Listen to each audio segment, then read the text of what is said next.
Yamunatiravanachari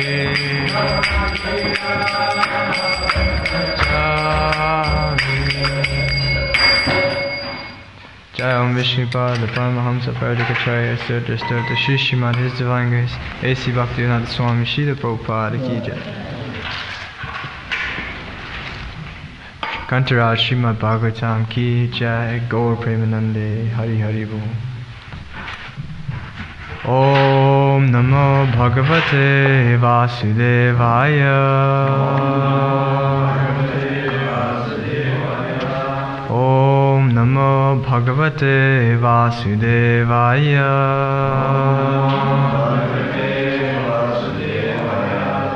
Om Namo Bhagavate Vasudevaya.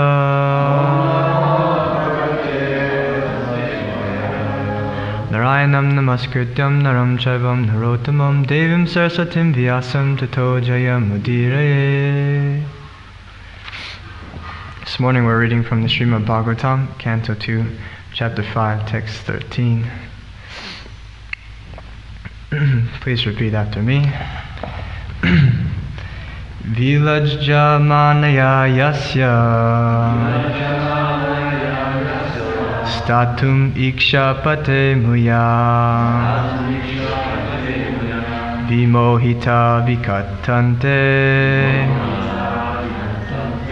mamaham iti dhurdiya. Vilajjam manaya yasya statum ikshapate muya vimohita vikatante mamaham iti dhurdiya. Vilajja manaya yasya statum ikshapate muya vimohita vikatante mamaham iti dhurdiya.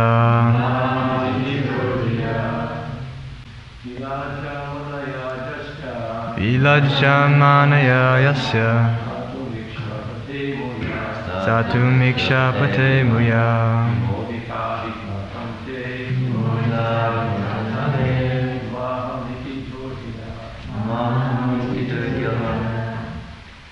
Vilajjamanaya, by one who is ashamed. Yasya, whose. Statum, to stay. Ikshapate, in front. Amuya, by the bewildering energy. Vimohita, those who are bewildered. Vikathante, talk nonsense. Mama, it is mine. Aham, I am everything. Iti, thus vituperating. Never heard that word before. Anyone have their phone? You look up the dictionary. Durdiya, thus ill-conceived. Translation and purport by His Divine Grace A.C. Bhaktivedanta Swami Srila Prabhupada Ki Jai. The illusory energy of the Lord cannot take precedence, being ashamed of her position. But those who are bewildered by her always talk nonsense. Being absorbed in thoughts of it is I and it is mine. Please repeat. The illusory energy of the Lord cannot take precedence, being ashamed of her position. But those who are bewildered by her always talk nonsense, being absorbed in thoughts of it is I and it is mine. Purport. The invincibly powerful deluding energy of the personality of Godhead, or the third energy, representing nescience, can bewilder the entire world of animation. But still, she is not strong enough to be able to stand in front of the Supreme Lord. Is there incense burning right there? I'm finding it hard to breathe. Yeah. When the windows are all shut, it gets really smoky.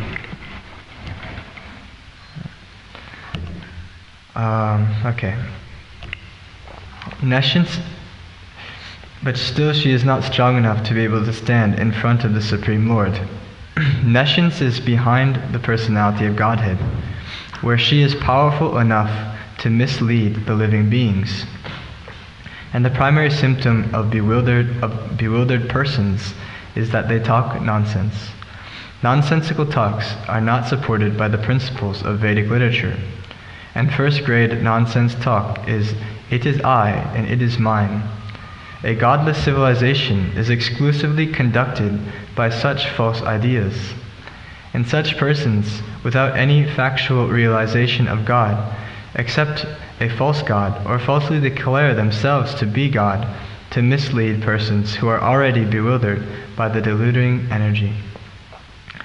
Those who are before the Lord, however, and who surrender unto Him, cannot be influenced by the deluding energy. Therefore, they are free from the misconception of "it is I and it is mine." And therefore, they do not accept a false God or pose themselves as equal to the Supreme Lord. Identification of the bewildered person is distinctly given in this verse.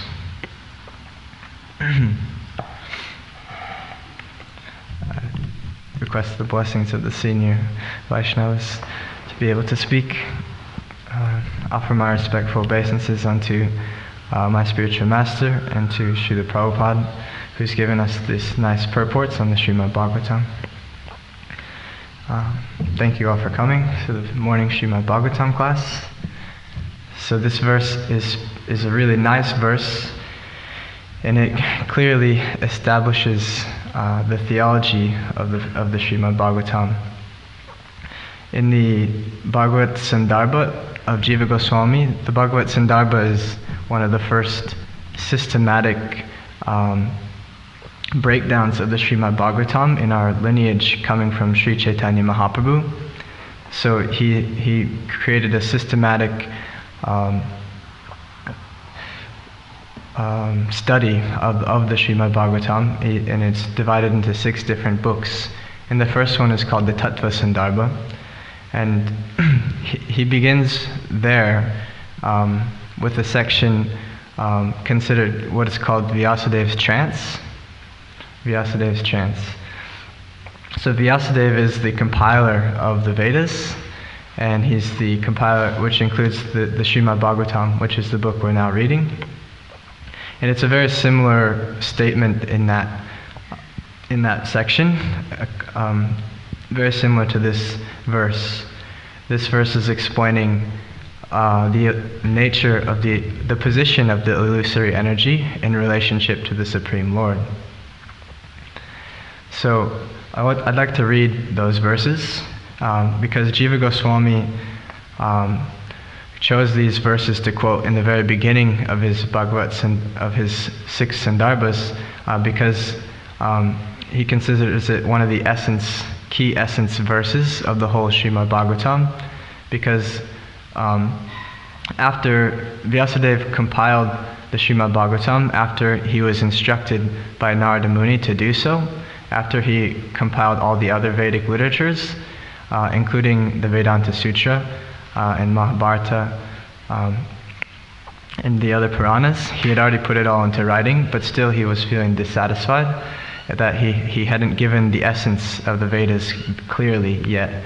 And so Narada Muni, his spiritual master, came and instructed him to speak more straightforward, to give the essence of the teachings in a more straightforward way. And what happened after that is he went into a meditation, he went into a trance. And then in the Bhagavatam it explains that trance in a few verses, and then through that meditation he expanded, and after that meditation then he compiled the Srimad Bhagavatam. So that trance is considered an essential aspect of the Srimad Bhagavatam. It's like the seed form of the Srimad Bhagavatam, Vyasadev's meditation before he compiled the Srimad Bhagavatam. So I just wanted to read that. So here it is. In that place, this is 173, by the way, Srimad Bhagavatam 173. In that place, Srila Vyasadeva, in his own ashram, which was surrounded by berry trees, sat down to meditate after touching water for purification. Thus he fixed his mind, perfectly engaging it by linking it in devotional service, bhakti yoga, without any tinge of materialism. And thus he saw the absolute personality of Godhead, along with his external energy, which was under full control. Due to this external energy, the living entity, although transcendental to the three modes of material nature, thinks of himself as a material product and thus undergoes the reactions of material miseries. The material miseries of the living entity, which are superfluous to him, can be directly mitigated by the linking process of devotional service. But the mass of people do not know this, and therefore the learned Vyasadeva compiled this Vedic literature, which is in relation to the supreme truth. So this gives a very clear understanding of the theology of the Srimad Bhagavatam. There's different interpretations of the conclusions of the Vedas. What is the actual meaning of the Vedas?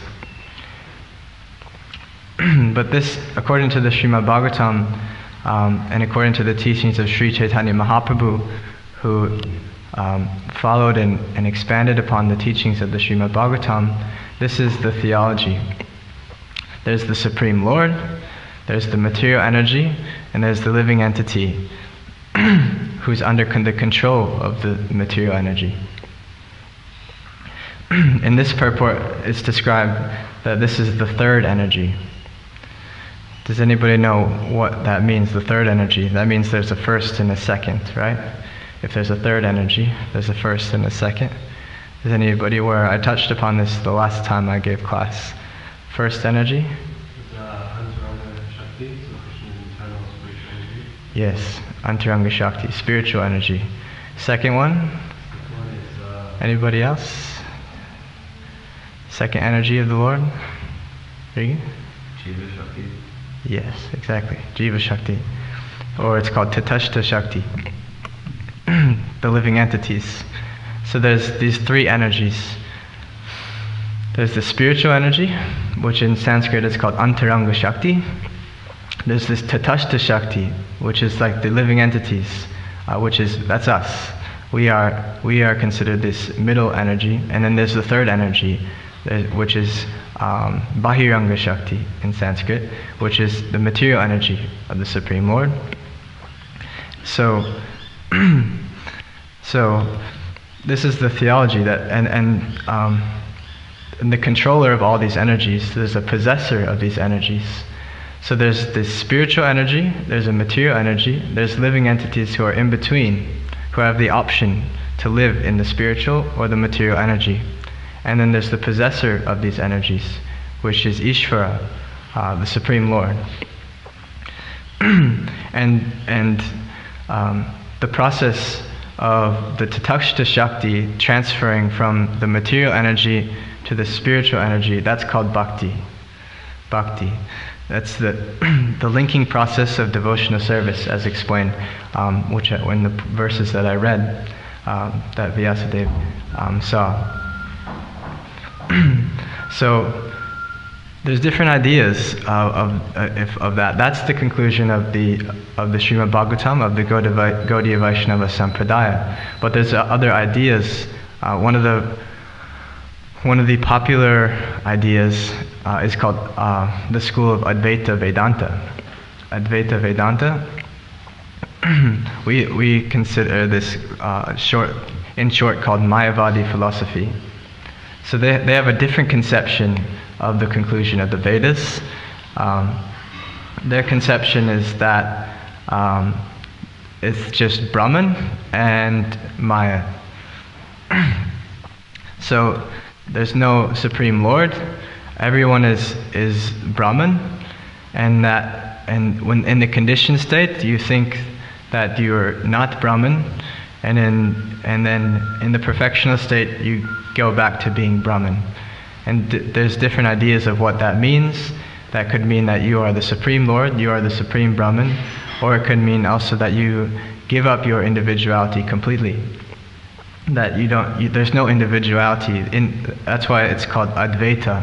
Advaita means non-dual. There's no two things. There's just one thing. Everything is one. All is one. This is a philosophy that is very popular in the current age. But when thought about very thoroughly, it's not so.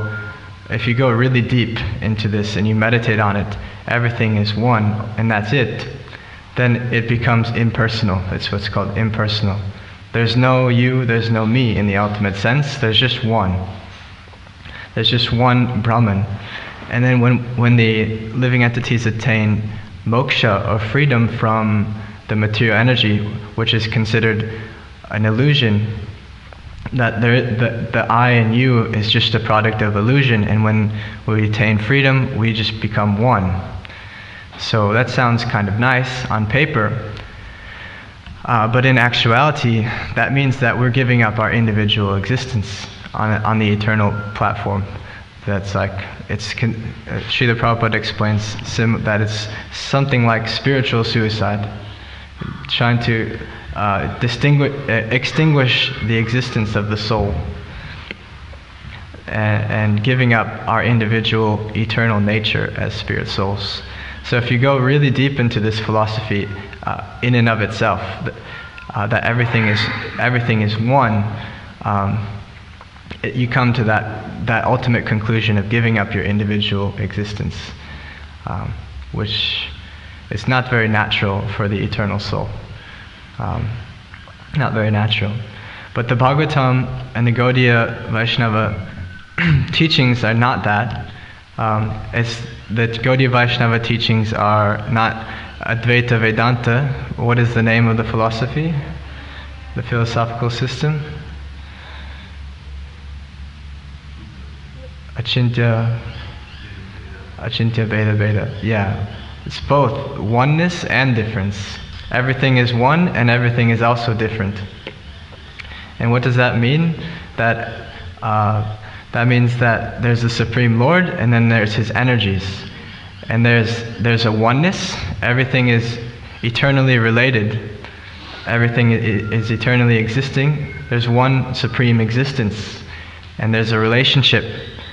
There's a relationship between the energies and the possessor of the energies. But there's also a difference. There's also a difference. There's a difference between the Supreme Lord and the living entities. There's a difference between the Supreme Lord and the material energy. The material energy expands from the Supreme Lord, but He is separate from it. The material energy is under the control of the Supreme Lord. So there's difference. There's a difference. The material energy is explained, it works like a machine in the Bhagavad Gita. It's like a machine. It's like a karma machine for the living entities. It's like almost like a vending. When I think of a machine, I think of like a vending machine that you put in money, and then there's no person inside the vending machine. It just gives you the button that you click.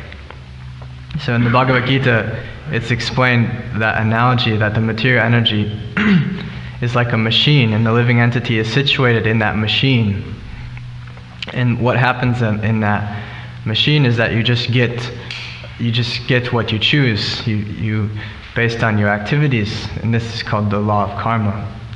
And the Supreme Lord is aloof from this karma. He has a separate existence. He has a separate existence from the material energy. He exists in the spiritual energy. the list of the three energies is explained in that way. There's the 1, 2, and 3, in accordance to the closeness to the nature of the Supreme Lord. So the internal energy, the spiritual energy, is so much more closely related to the nature of the Supreme Lord. That's why it's considered the first one. The living entity is a little bit further away from the nature of the Supreme Lord, and the third energy, material energy, is further away from the nature of the Supreme Lord. And so that's where there's the gradation there. So that's the theology of the Srimad Bhagavatam, and it's a very clear theology. There's a Supreme Lord, there's the material energy, there's the living entities who are under the control of the material energy, and the goal of the Srimad Bhagavatam and what to do about that is to engage in bhakti, the process of bhakti, which is to reawaken our spiritual nature. Does anybody have any questions about those concepts before I move on to something else? Anything to add? Could you get a microphone?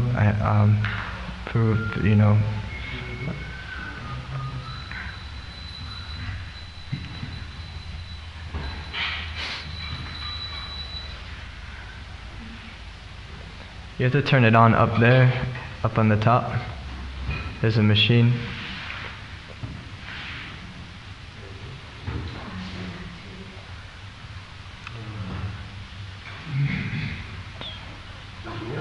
Yeah, just turn that one on. Yeah. There's this on switch. Yep.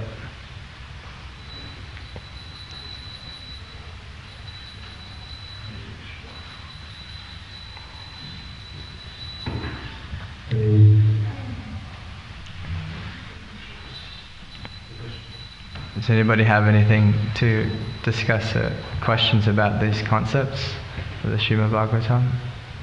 Yes, sir. So, you're saying that bhakti is a process of trying to become again a spiritual nature. So it seems like you're doing that within the limitations of this material machine, of the body itself. So, how does then, it seems like our pursuit is always going to be at the mercy of this body. We're at the mercy of the body. Well, the limitations of the body. So I'll repeat it also for my own understanding. So your question is, we're in the material energy is explained as a machine, and we're under the control of the machine, and then the bhakti process is to engage in spiritual activities, but we're under the control of the machine. We're always bound by the control of the machine. Yeah. Well, it's explained. Rupa Goswami explains that that's okay. We can engage our body and our senses in the process of sadhana bhakti, and that's the process. Even though we have material senses, we engage the material senses in the service of Krishna. That's what the process of bhakti is. So it doesn't matter if we have the material body. We engage the material body in this process of practicing devotional service, and then we become purified. Yeah.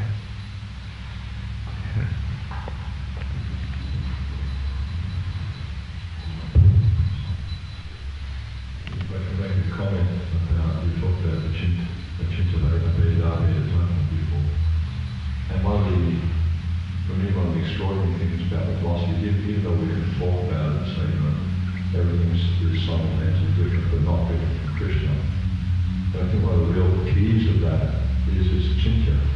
We can't understand it. We can talk about it, we can philosophize, but actually understand how everything is Krishna, but it's not Krishna. It's very difficult to conceive. That's why it's called a chintya, because it's inconceivable. Yeah. I was listening to a lecture by Radhika Raman on this topic. The Shankaracharya's lineage, the Advaita Vedantas, they have a similar term to Achintya for their philosophy.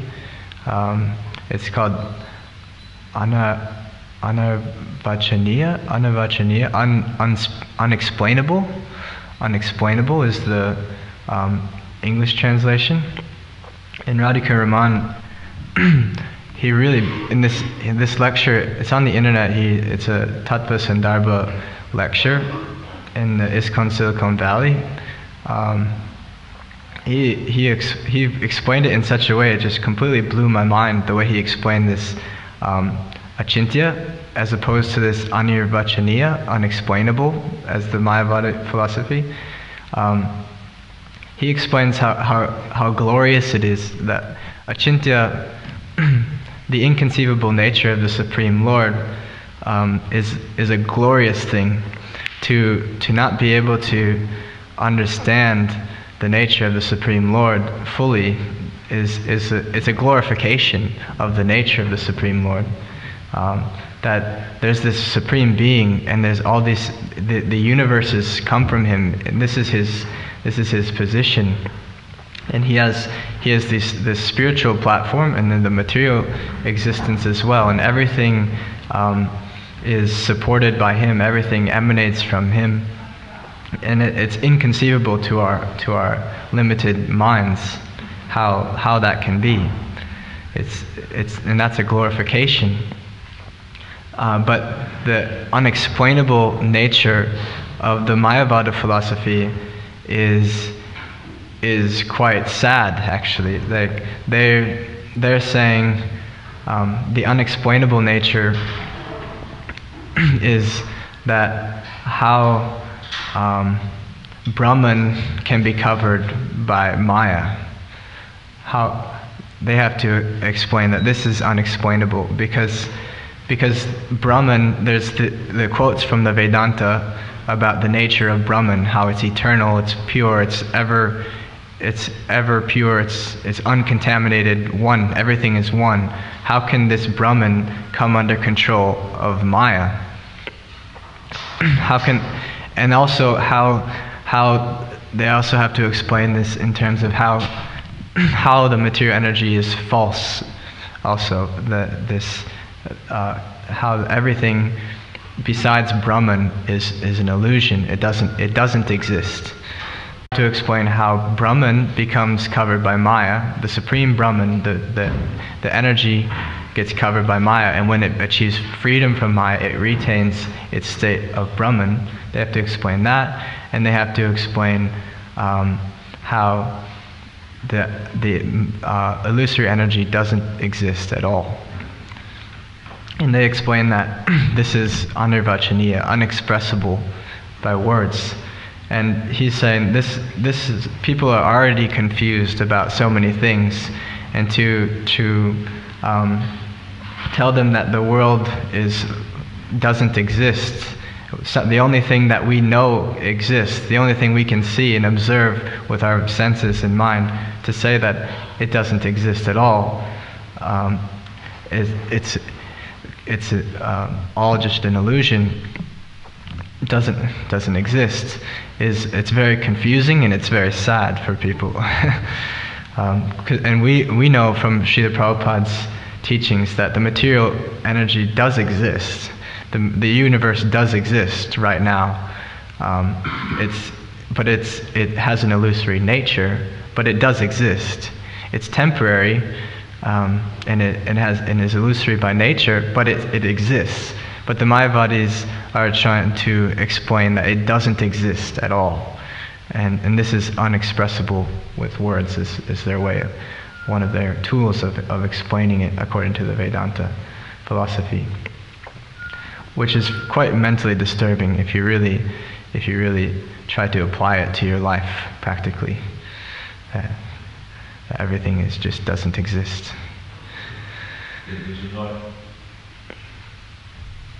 There's a nice book by Bhagavatam called Viveka, where he analyzes this philosophy and just says it's completely illogical, and he uses the philosophy to defeat itself.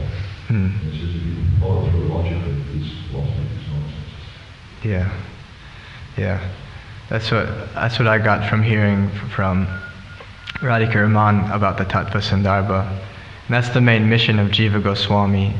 And Lord Chaitanya, it's Lord Nityananda instructed Jiva Goswami before he went to Vrindavan to study with Rupa and Sanatan. He told him to go to Varanasi and study the Mayavad philosophy to be able to defeat it.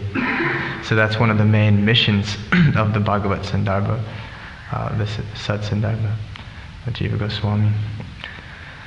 To establish the teachings of Lord Chaitanya, establish the teachings of Srimad Bhagavatam. You have a question?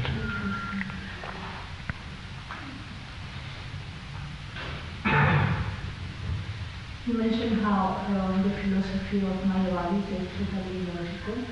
So I just wondering, because if they aim at one level of God realization, do they attain that level, or because your philosophy and your practice aims at Brahman, right? No. Is the name Brahman? No, this Advaita Vedanta is Mayavad, where you'd be speaking about what's considered Brahmavad, which would be followers of the Vedas who choose to focus on the impersonal nature of the Supreme Lord. But Vedanta philosophy is different than that. Advaita Vedanta by Shankaracharya. Shankaracharya there's a quote in the Puranas that he's an incarnation of Lord Shiva, and his purpose is to actually bewilder people with his philosophy, and so that's where the Mayavada philosophy comes from. So what is the goal of the Mayavadis in actuality? Like, for example, let's say that person in Mayavad follows all the Mayavad philosophy and they do perfect practice and everything. What is, according to our scriptures, what is your destination? I'm pretty sure that Srila Prabhupada explained that it's actually, your destination is very bad. It's like, it's considered like demoniac actually. To follow in truth, to reject the existence of the Supreme Lord and to try to propagate the philosophy of Mayavada is very dangerous for your condition, and you go down probably to the lower species of life.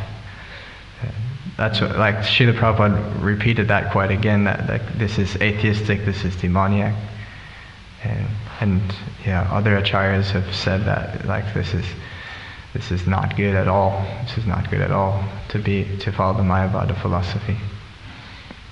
Yeah.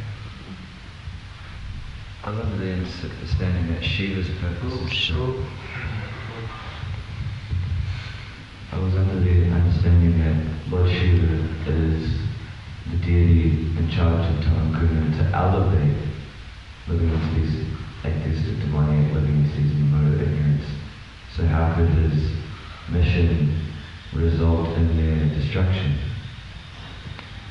Well, that's what it said in the Puranas. It says that that's not the only function of Lord Shiva, but in this particular case of Shankaracharya, he took on this mission to bewilder the minds of the atheists.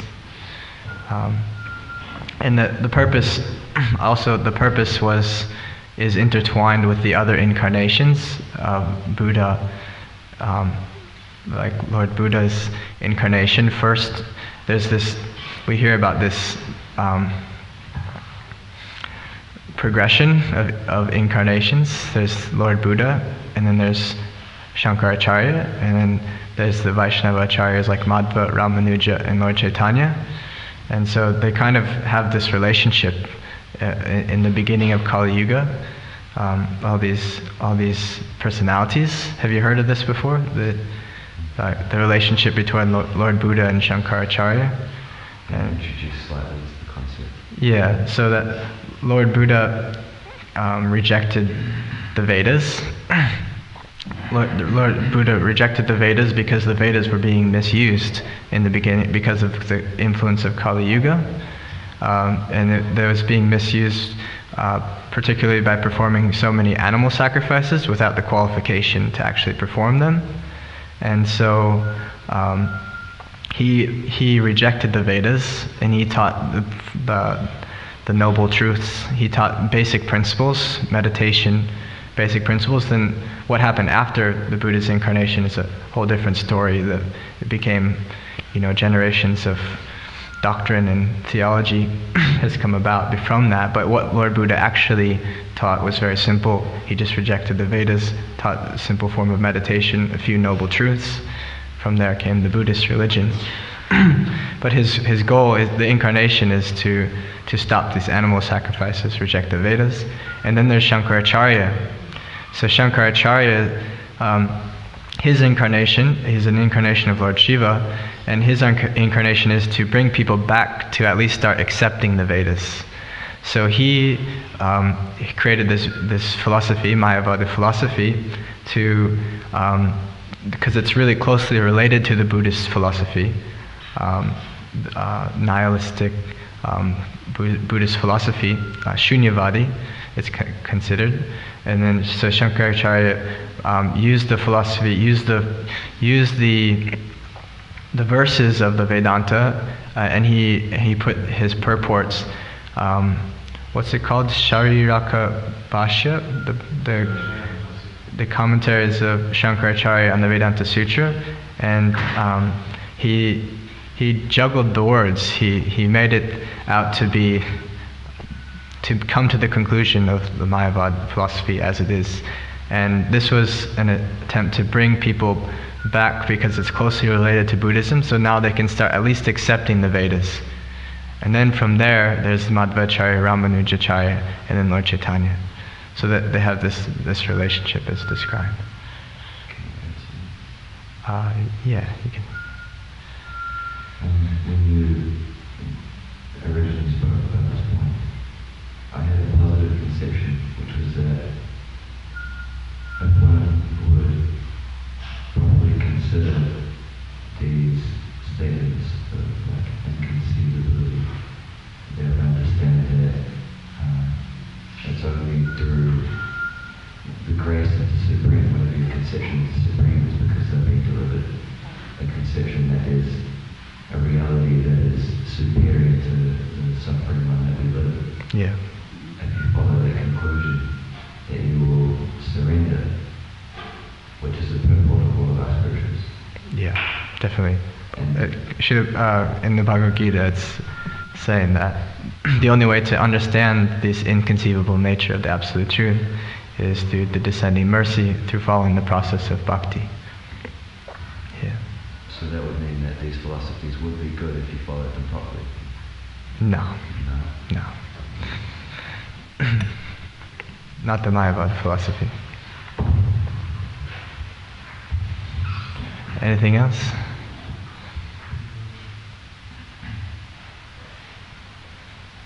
No? Okay. Well, we have 10 more minutes. There's just another story quick. I just wanted to read this before we finish. Just a short thing from the Navadvip Dham Mahatmya by Bhanuswami translated this one. There's an explanation of the illusory energy personified Parvati and approaching Lord Chaitanya in Navadvip. And this is really crucial to the same point of the position of the material energy and understanding it in relationship to the Supreme Lord. So, alright. So listen, and I shall tell you the history of this place. Once in Satya Yuga, Shiva, crying the name of Sri Chaitanya, began dancing madly. At that time, Parvati became curious to know who Chaitanya Mahaprabhu was. She said, "By seeing your astonishing dancing and hearing the name of Sri Chaitanya, my heart is melting. Up until now, I have only heard of materialistic tantras and mantras, but these rituals simply lead to the soul's further entanglement in this material world. My dear husband, please tell me about Sri Chaitanya. I think that by worshipping him, I may achieve actual life." Nityananda continued, while meditating on Sri Chaitanya, Shiva heard the words of Parvati and replied, "Unto you, who are the divine energy of the Supreme Lord, a partial expansion of Srimati Radharani, I shall now explain the crest jewel of all truths. Accepting the mood of Srimati Radharani, the Supreme Lord will descend in the age of Kali at Mayapur as the son of Sachi. His beautiful body shining like a golden jewel, the Lord, intoxicated with his pastimes of chanting the holy name in kirtan, will distribute the nectar of divine love. Alas, for the fate of one who doesn't taste a drop of the flood of love of Godhead. His life is wasted. Just remembering the promise of the Lord that he will come, I am drowning in the ocean of divine love. Unable to maintain my patience, I have given up my own city of Kashi and have come to Navadvip. Here on the banks of the Ganges, I will live in a hut and worship Sri Chaitanya." Nityananda continued, hearing Lord Shiva's words, the beautiful Parvati hurried to Simantadvip. Constantly meditating on the form of Sri Chaitanya and vibrating his holy name, she became immersed in divine love. Sri Chaitanya Mahaprabhu, in a mood of mercy and magnanimity, suddenly appeared before her and with his associates. His complexion was the color of molten gold. His arms were long, his curling hair beautiful. He wore a long dhoti folded in 3 places, and a garland of flowers swung from his neck. In this way he was very beautiful to behold. His voice faltering in the ecstasy of divine love, Sri Chaitanya Mahaprabhu said, "O Parvati, why have you come here?" Parvati fell at his lotus feet, and with an agitated mind explained her sorrow. "O Lord of the universe," she prayed, "although you are merciful to all, you are the cause of my distress. O deliverer of the fallen, you have given me jurisdiction over all living beings who turn away from you, and I must keep them bound in the material world. I have come into the material world to do this work, and have thus been cheated out of the unlimited divine love that you are distributing. I am Maya, illusion personified. It is said that wherever there is Krishna, there is no Maya. Because of this, I must always remain within the material world, outside your spiritual realm. How will I ever see your pastimes? If you do not offer me a way, I am completely without hope." Nityananda explained, saying this, the chaste Parvati, in great anxiety, took the dust from the lotus feet of Sri Chaitanya and placed it in the part of her hair. This part in a lady's hair is called Simanta, and it is anointed with vermilion at the time of marriage.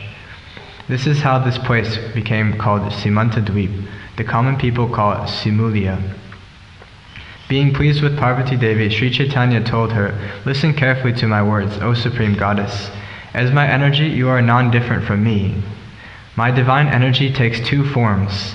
Within the spiritual world, Sri Radha is the original form of my internal energy. When my divine energy manifests its external feature within this material world, Srimati Radharani, the supreme feminine principle, is represented as yourself."